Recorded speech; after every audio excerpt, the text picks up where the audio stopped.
Hi hello friends, ఈరోజు spring rolls ఎలా తయారు చేసుకోవాలో చూపిస్తాను. అది కూడా చాలా అంటే చాలా సింపుల్గా ఎలా తయారు చేసుకోవాలో చూపిస్తాను. సో సింపుల్ ఎందుకన్నానో ఈ వీడియో మొత్తం చూడండి, స్కిప్ చేయకుండా చూస్తే మీకు అర్థమవుతుంది. సో చూసారు కదా, చాలా క్రిస్పీగా ఉంటాయి. డెఫినెట్గా ట్రై చేయండి స్ప్రింగ్ రోల్స్. ఎక్కువ టైం కూడా పట్టదండి. సింపుల్గా అన్నాను కాబట్టి మనకు అసలు టైం పట్టదు, చాలా తొందరగా చేసుకోవచ్చు. పిల్లలకి ఈవినింగ్ స్నాక్గా చేసి పెట్టండి, చాలా ఇష్టంగా తింటారు. ఇంకా వీటిని ఎలా తయారు చేయాలో చూద్దాం. ఫస్ట్ మనం ఇక్కడ ఒక గిన్నె తీసుకొని 1 కప్పు గోధుమ పిండి, నేను ఇక్కడ మైదా పిండి యూజ్ చేయట్లేదు, మీకు ఇష్టం ఉంటే మీరు మైదా పిండి అయినా వాడచ్చు. దీంట్లో కొద్దిగా ఉప్పు, అలాగే 1 స్పూను నెయ్యి.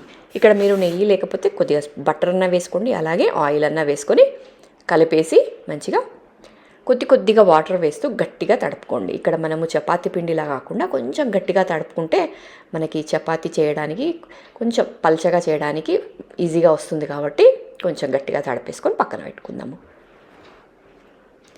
ఇది మనం వీటికి స్టఫింగ్ చేసేలోపు మనకి పిండి నానుతుంది కాబట్టి ఫస్టే మనం పిండి తడిపి పెట్టుకున్నామంటే మనం ఇక స్టఫింగ్ తయారు చేసుకోవచ్చు. సో చూసారు కదా, ఇలా పిండి తడిపేసి పక్కన పెట్టుకొని దీనికి స్టఫింగ్ తయారు చేసుకుందాము. ఇక్కడ నేను సింపుల్ ఎందుకన్నానో మీకు ఇక్కడ క్లియర్గా అర్థమవుతుండొచ్చు. ఇవన్నీ నేను ఇక్కడ కర్రీని స్టవ్ మీద పెట్టి కర్రీలా చేయట్లేదు, అన్నీ పచ్చిగానే యూజ్ చేస్తున్నాము. కాబట్టి సన్నగా కట్ చేసుకోండి. క్యాబేజీని వీలైనంత వరకు సన్నగా కట్ చేసుకోండి. అలాగే క్యాప్సికమ్, ఆనియన్స్ ఇవన్నీ మీకు ఎంత వీలైతే అంత సన్నగా కట్ చేసుకోండి. ఇందులో కొన్ని కార్న్స్, అలాగే మీకు పిల్లలకి ఇష్టంగా ఉంటే కొద్దిగా పన్నీర్ కూడా యాడ్ చేసుకోవచ్చు. కొద్దిగా ఉప్పు, కారంకి తగినంత పెప్పర్, మిరియాల పొడి, అలాగే ఇంకన్నీ సాసెస్ వేసుకుందాం. కొంచెం చిల్లీ సాస్, అలాగే red chilli sauce, soya sauce ఇవన్నీ వేసుకొని మంచిగా నీట్గా కలిపేసుకోండి. సాసులన్నీ వేసాం కదా, మంచిగా కలిపేసుకుంటే మంచిగా సాసులన్నీ మన కూరగాయలకి పడుతుంది కాబట్టి బాగా కలిపేసుకోండి.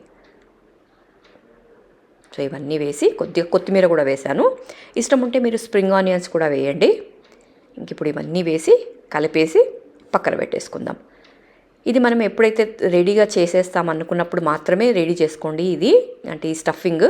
ఎందుకంటే మనం ఎక్కువసేపు ఇది అలాగే పెట్టామనుకోండి, దీంట్లో కొద్దిగా ఉప్పు, సాసులు అవన్నీ ఉంటాయి కదా, నీరు ఊరుతుంది. కాబట్టి ఇమ్మీడియట్గా చేసుకోవాలి. సో చూసారు కదా, అక్కడ పక్కన పెట్టిన తర్వాత ఇంకా మనం ఒక చిన్న చపాతీ ముద్ద తీసుకొని దీన్ని చపాతీలాగా ఒత్తేసుకోండి.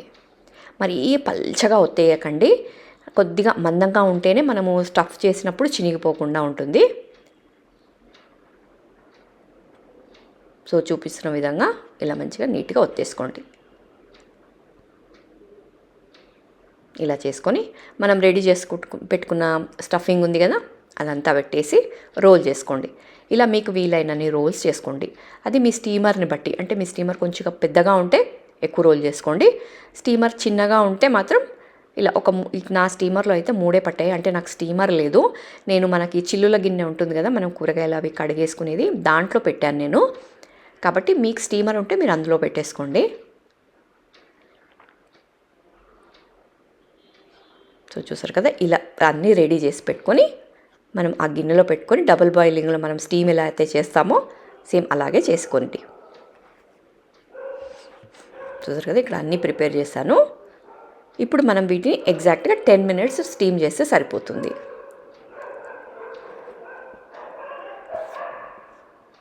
సో ఇలా పెట్టుకొని 10 మినిట్స్ స్టీమ్ చేసుకుందాం. ఈలోపు మనము ఒక పిండి రెడీ చేసుకోవాలి, అది రెడీ చేసేసుకుందాము. ఇక్కడ ఒక చిన్న గిన్నె తీసుకొని దాంట్లో ఒక 2 స్పూన్ల మైదా వేసి దీన్ని నీళ్లు వేసి కొంచెం పల్చగా చేసుకోండి.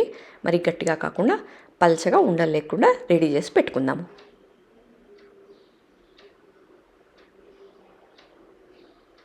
ఇలా రెడీ చేసి పెట్టుకొని పక్కన పెట్టుకుంటే ఈలోపు మనకి మంచిగా స్టీమ్ అయిపోయి 10 మినిట్స్ తర్వాత కంప్లీట్గా చల్లారిన తర్వాత ఇలా తీసేసుకోండి.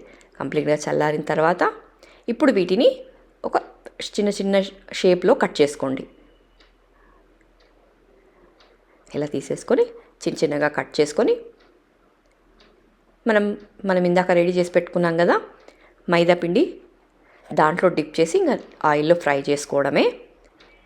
సో చూసారు కదా, చాలా సింపుల్గా చేసుకోవచ్చు అండి. మనకు కర్రీ చేసే అవసరం లేదు, జస్ట్ అలా పచ్చి వాటినే మనం స్టఫింగ్ చేసి మళ్ళీ స్టీమ్ చేసి మళ్ళీ ఫ్రై చేస్తాం కాబట్టి అది మన స్టఫింగ్ పచ్చిగా ఉన్నా ఏం ప్రాబ్లం ఉండదండి, టేస్టీగానే ఉంటుంది. సో డెఫినెట్గా మీరు కూడా ట్రై చేయండి.